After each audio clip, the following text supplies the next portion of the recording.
Minutia Minute here. I just wanted to take a little time today to talk about Batgirl. I just recently finished completing my run of Batgirl Volume 1.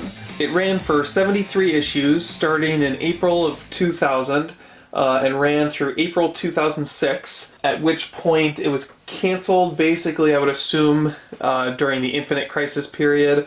My understanding is she came back as a villain in the Robin ongoing series during 1 year later. I haven't read any of that. This initial run of Batgirl Volume 1 is really kind of the golden age of the Cassandra Cain character, and is really what fans of Cassandra Cain latch onto as kind of their favorite representation of the character. While I had read a fair number of these at the time, I never had a complete set. I just kind of had some random issues, and so now that I've completed my set, I've gone back, started rereading. This video I'm going to show off the first half of the series and just give some of my initial impressions.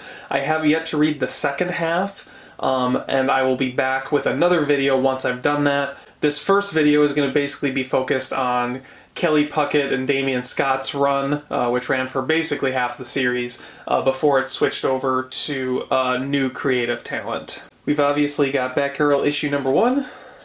Here is issue number 2.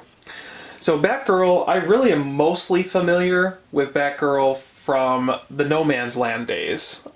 She started out, I think her first appearance was in No Man's Land, I don't remember which issue.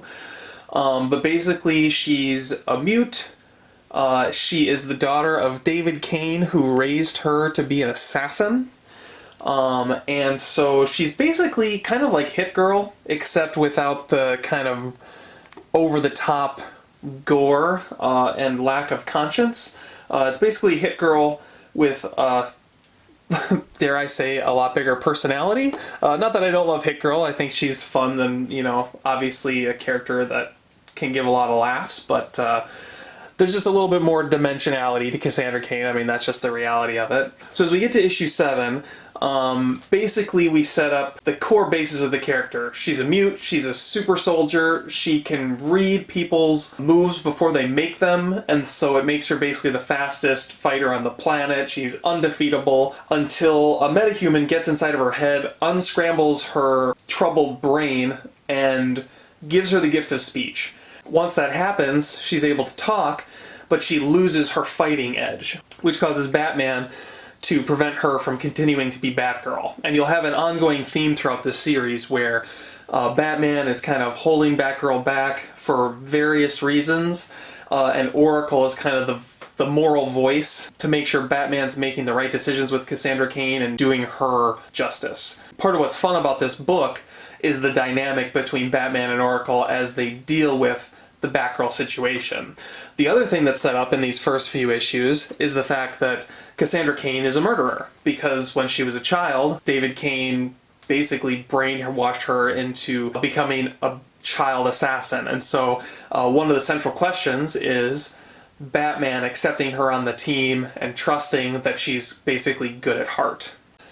With issue 8, we get into the Shiva part of the storyline. Shiva is a big part of the overarching story that runs through Kelly Puckett and Damien Scott's run on Batgirl, because basically as she's relearning how to fight, she has a fight coming up with Lady Shiva. Shiva basically gives her powers back. She has a limited amount of speech, so there's kind of a happy medium going on there, but the cost is that Batgirl is going to have to fight Lady Shiva in 1 year, because Lady Shiva wants to see if she can defeat her. Another character central to this series is David Cain himself, who is in and out of prison, and Batman is dealing with on Cassandra Cain's behalf as basically the person who took Cassandra Cain in as a baby. You'll notice in this issue, Batman dies. That was part of basically every Batman title had that.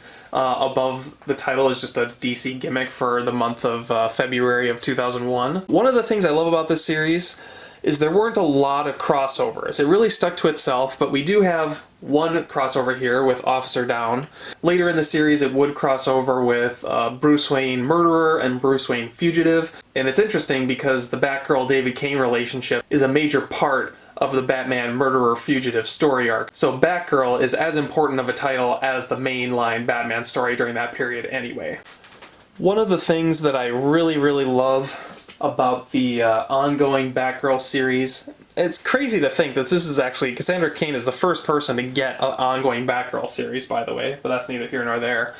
I really like that most of these stories are single issue one and done. They usually feature some kind of a moral question, basically challenges Batgirl in some way to think differently about criminals or think differently about the way she acts, usually leading to some kind of an interesting moral thought. I think nowadays comic book publishers really think in those sort of 6-issue increments, where in this you have Lady Shiva as kind of a looming threat that kind of comes to a head in issue 25, which is coming up. But for the most part, every single issue, you get a story with a beginning, middle, and end. Batgirl learns something at the end of it, Bruce Wayne learns something at the end of it, or Oracle learns something at the end of it. And I really dig that style. It's a style of book that I miss in modern comics. Next up, we've got another crossover, Joker Last Laugh, before we get back into just kind of the main grind of the series. In February of 2002, all the Bat titles, I would imagine some of the, Batman, Superman, etc., all had these covers where they integrated the title into the artwork, which is really cool, and then you just got the little Batgirl 23 in the corner. Wish all their books were like that. I don't understand why this has to be a gimmick and can't be just the way the series is ongoing. Issue 24, we finally caught up with Bruce Wayne Murderer, so that starts going on in the background.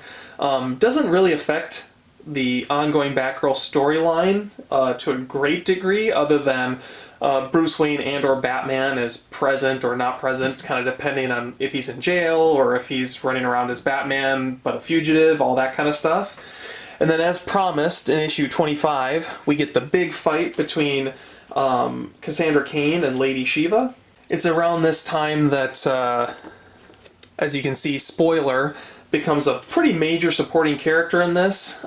So basically, Cassandra Cain is able to defeat Shiva, but then the acolytes who worship Lady Shiva, namely this guy, discover that Lady Shiva has been defeated and now they want Batgirl to be their leader. Although they don't really know who it is that defeated Lady Shiva, so Batgirl is almost killed in the process of this whole thing. So spoiler goes to meet this guy in her place, to disastrous results, as you can see. We've got another Bruce Wayne crossover, this time with Fugitive. In issue 28, Batgirl is almost defeated by these sort of robot super soldiers before we get back into another Bruce Wayne Fugitive crossover. This is getting towards the end of the Murderer Fugitive storyline, getting to the point where we're going to learn that David Cain was behind the whole thing.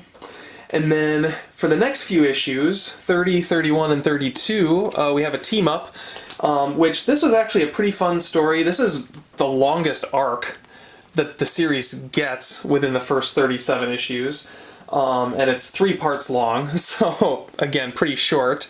This is actually written by Chuck Dixon. If I had a complaint about this, it's just that it feels like an extension of the Robin ongoing series more than it feels like this Batgirl ongoing series. As we get into the last few issues of Batgirl here, I just wanted to take a minute to call out the art by Damien Scott. He did the art for most of these issues, and I have to say, I love the art in this. It's very stylized, to the point that it's almost Looney Tunes, because everyone looks like they're made out of rubber. A lot of this book is really just art. There's not actually that much dialogue. A lot of these books read really quickly because they just let the artwork do the storytelling. And despite being really cartoony, it can actually get really dark at times. So with issue 34 as actually a perfect example, there is a storyline where basically a girl gets murdered because her family or her father is involved with the wrong people, and you get some very cartoonish artwork between her and her father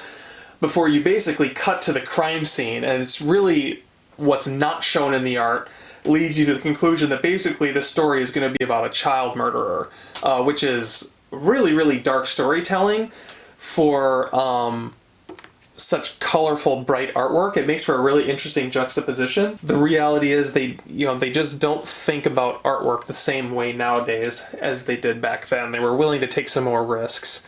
And then we'll wrap up this video with issue 37, which perfect example of kind of the rubber bandiness of the character artwork on full display on this cover here, so I think that's a great place to leave off. When we come back, we will look at issues 38 through 73, which were written primarily by Anderson Gabrick and Dylan Horrocks. But in the meantime, I hope you enjoyed this video, and thanks for watching.